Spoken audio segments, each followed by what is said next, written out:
Hey there to our 233 subscribers, our future subscribers, and all the people that secretly watch us without subscribing. Today we're doing another Grimm's fairy tale. And for those that haven't been following along, Grimm's fairy tales was originally called Children's and Household Tales. They had over 200 stories from 1812 to 1857, which is a 45-year span. And it was written by two brothers, and they had 8 other siblings. And then the first 2 volumes were translated from German to English from 1823 to 1826. And so I've got a copy of one version of it. You know, there's different versions where people have changed some words, so hopefully it's close to accurate.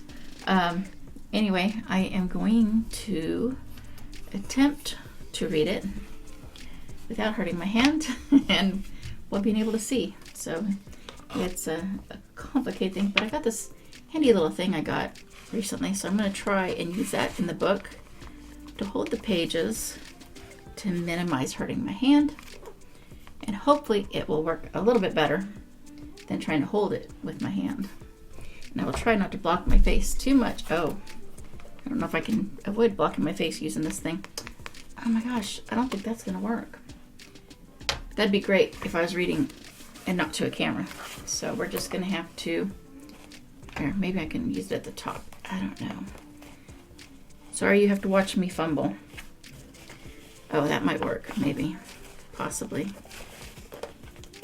I will attempt it and see how that works. This story is called Briar Rose. Some of you may recognize it being similar to something other than, you know, something with a different title. So, well, most of you probably will. But anyway, so a king and queen once upon a time reigned in a country a great way off, where there were in those days fairies.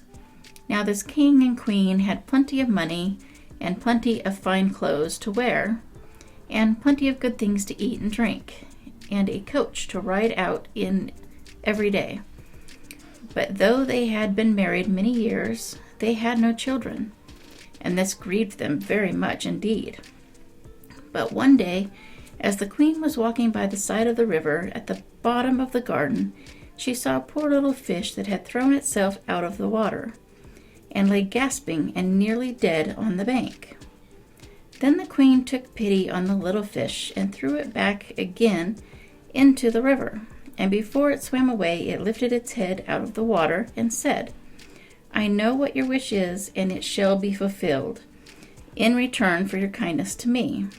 You will soon have a daughter." What the little fish had foretold soon came to pass, and the queen had a little girl so very beautiful that the king could not cease looking on it for joy, and said he would hold a great feast and make merry, and show the child to all the land. So he asked his kinsmen and nobles and friends and neighbors, but the queen said, "I will have the fairies also, that they might be kind and good to our little daughter."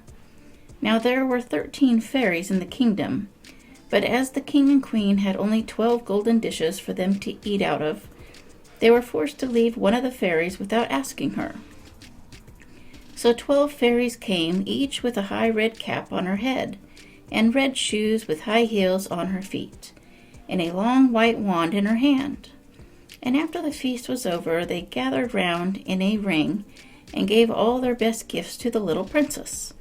One gave her goodness, another beauty, another riches, and so on till she had all that was good in the world. Just as 11 of them had done blessing her, a great noise was heard in the courtyard, and word was brought that the 13th fairy was come, with a black cap on her head, and black shoes on her feet, and a broomstick in her hand. And presently up she came into the dining hall. Now, as she had not been asked to the feast, she was very angry, and scolded the king and queen very much, and set to work to take her revenge. So she cried out, "The king's daughter shall, in her 15th year, be wounded by a spindle, and fall down dead." Then the 12th of the friendly fairies, who had not yet given her gift, came forward and said that the evil wish must be fulfilled but that she could soften its mischief. So her gift was that the king's daughter, when the spindle wounded her, should not really die, but should only fall asleep for 100 years. However, the king hoped still to save his dear child altogether from the threatened evil. So he ordered that all the spindles in the kingdom should be brought up and burnt. But all the gifts of the first 11 fairies were in the meantime fulfilled. For the princess was so beautiful and well behaved, and good and wise, that everyone who knew her loved her. It happened that on the very day she was 15 years old, the king and queen were not at home, and she was left alone in the palace. So she roved about by herself and looked at all the rooms and chambers, till at last she came to an old tower to which there was a narrow staircase ending with a little door. In the door there was a golden key, and when she turned it, the door sprang open, and there sat an old lady spinning away very busily. "Why, how now, good mother," said the princess. "What are you doing there?" "Spinning," said the old lady, and nodded her head, humming a tune, while buzz went the wheel. "How prettily that little thing turns round," said the princess, and took the spindle and began to try and spin. But scarcely had she touched it before the fairy's prophecy was fulfilled. The spindle wounded her, and she fell down lifeless on the ground.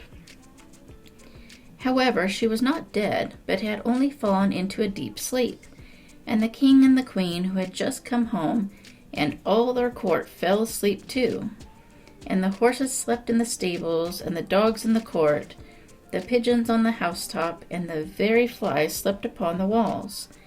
Even the fire on the hearth was left off blazing,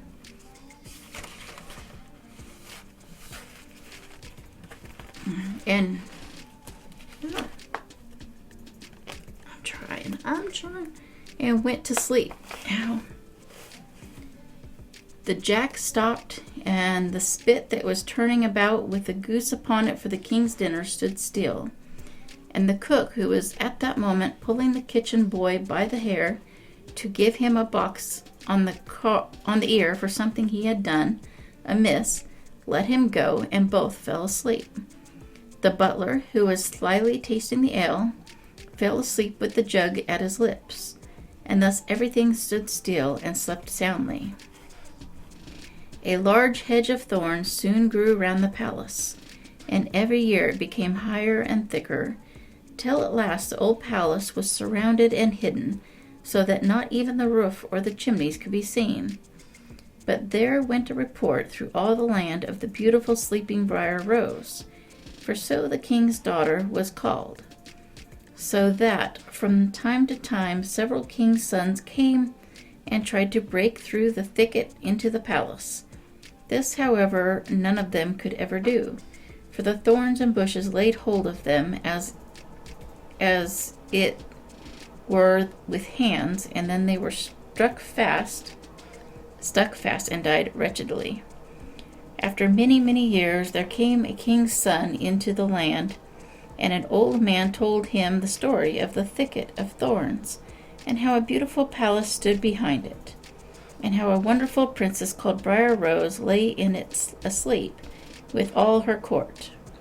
He told, too, how he had heard from his grandfather that many, many princes had come and had tried to break through the thicket, but they had all stuck fast in it and died. Then when the young prince said, "All this shall not frighten me. I will go and see this Briar Rose," the old man tried to hinder him, but he was bent upon going.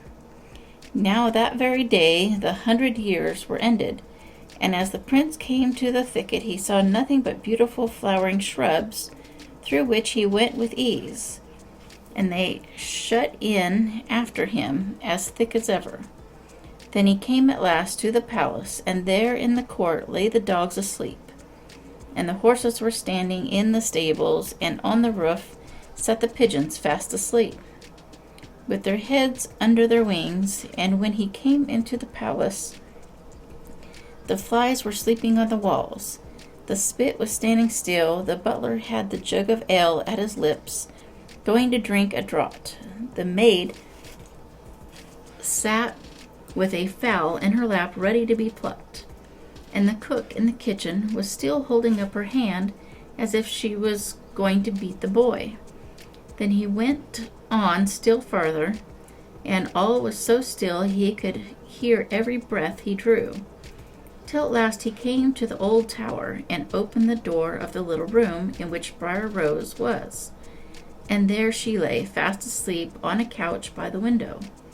She looked so beautiful that he could not take his eyes off her, so he stooped down and gave her a kiss. But the moment he kissed her, she opened her eyes and awoke, and smiled upon him, and they went out together, and soon the king and queen also awoke, and all the court, and gazed on each other with great wonder. And the horses shook themselves, and the dogs jumped up and barked. The pigeons took their heads from under their wings, and looked about, and flew into the fields, and flies on the walls buzzed again. The fire in the kitchen blazed up, around went the jack. Blazed up, round went the jack, and round went the spit, with the goose for the king's dinner upon it. The butler finished his draught of ale, the maid went on plucking the fowl, and the cook gave the boy the box on his ear. And then the prince and Briar Rose were married, and the wedding feast was given, and they lived happily together all their lives long. So, anyway, I'm sure some of you recognize the story as being similar to, I don't know, what is it, Disney? A Disney story, but anyway, so that is the story of Briar Rose. I don't know, what time is it? Okay, so anyway, yeah, hopefully you guys enjoyed it. I haven't looked at my whiteboard today, so I don't know what the next video is going to be, but I am going to try and start making at least one video a week, if not two. That's the plan anyway. Hopefully I can stick to it and not have too many problems, except for when I physically cannot do it. So anyway, hopefully you enjoyed it. Please like, subscribe, comment, and share, and get your friends to do the same thing. Bye.